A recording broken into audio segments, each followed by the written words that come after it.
خان صاحب کا مستقبل کیا دیکھ رہے ہیں اعتزاز صاحب؟ حکومت آئے گی کا مستقبل اگر تو فیئر الیکشن ہونے ہیں پھر تو میرا خیال ہے اس کا اچھا چانس ہے، کوئی اتنا برا چانس نہیں ہے۔ الیکشنز میں خان صاحب کو باہر دیکھ رہے ہیں یا پھر اندر ہی ہوں گے؟ نہیں، میں الیکشن ہی نہیں دیکھ رہا۔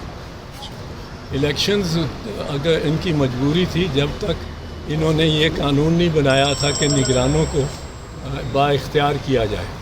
نگران آئین کے تحت ایک دیوار پہ لگے ہوئے جس طرح اس پہ ہے ڈیزائن بنا ہوا، اور ہم کہیں یہ ڈیزائن میں وہ چیف منسٹر ہے، وہ فائنانس منسٹر ہے، وہ ایگریکلچر منسٹر ہے، وہ ایک وال پیپر تھی۔ انہوں نے ان کو با اختیار کرنے کی کوشش کی ہے، جو کہ آئین کے مطابق نہیں ہے، کیونکہ آئین وہ ہے جس کی تشریح خواجہ آصف کے کیس میں 2013 میں سپریم کورٹ نے کر دی تھی کہ آئین کے تحت یہ کوئی اختیار نہیں مل سکتا نگرانوں کو، نہ پرائیویٹائزیشن کا، نہ نئی فسکل پالیسی بنانے کا، کوئی اختیار نہیں۔ جب اختیار نہیں ان کے پاس تو پھر وہ ظاہر ہے